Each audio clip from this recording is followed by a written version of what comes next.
In the first half of life, intensity feels powerful. You measure progress by effort, by long hours, by visible strain. You push harder, you stretch further, you try to outwork doubt. Intensity feels like commitment. It creates momentum. It creates noise. It creates proof that you are trying. And sometimes it works.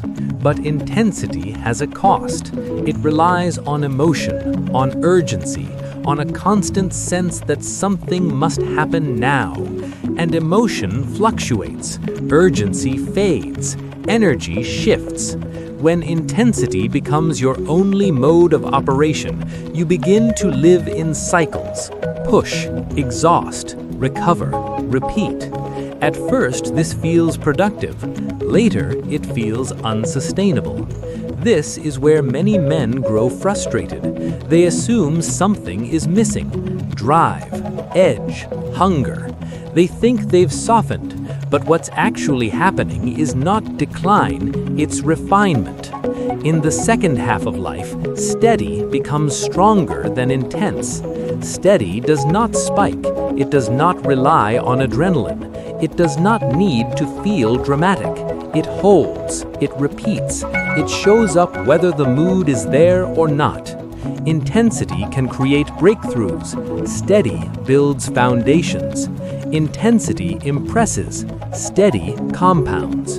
Intensity often looks like progress. Steady quietly becomes progress. You begin to understand that direction matters more than speed, that consistency matters more than bursts, that returning to something matters more than starting something new. Steady effort reshapes identity. You begin to trust yourself again, not because you are capable of extreme effort, but because you are capable of repetition. You do what you said you would do, not loudly, not publicly, just consistently.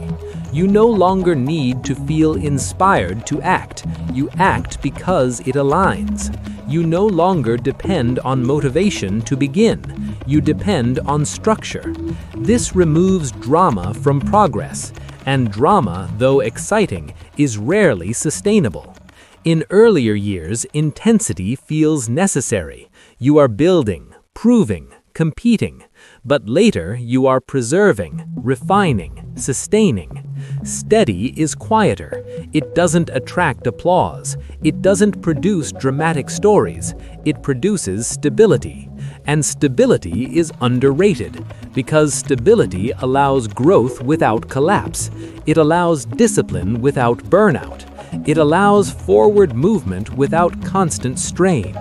You may feel less extreme, less urgent, less reactive, but you are becoming more durable, more measured, more reliable to yourself. Durability matters because what you are building now is not momentum, it is longevity.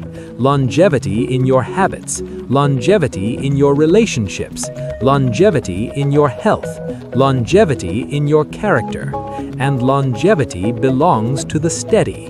Intensity seeks quick outcomes. Steady builds lasting ones, over months, over years, without spectacle, without announcement. In the second half of life, this is strength, not the loud kind, the enduring kind.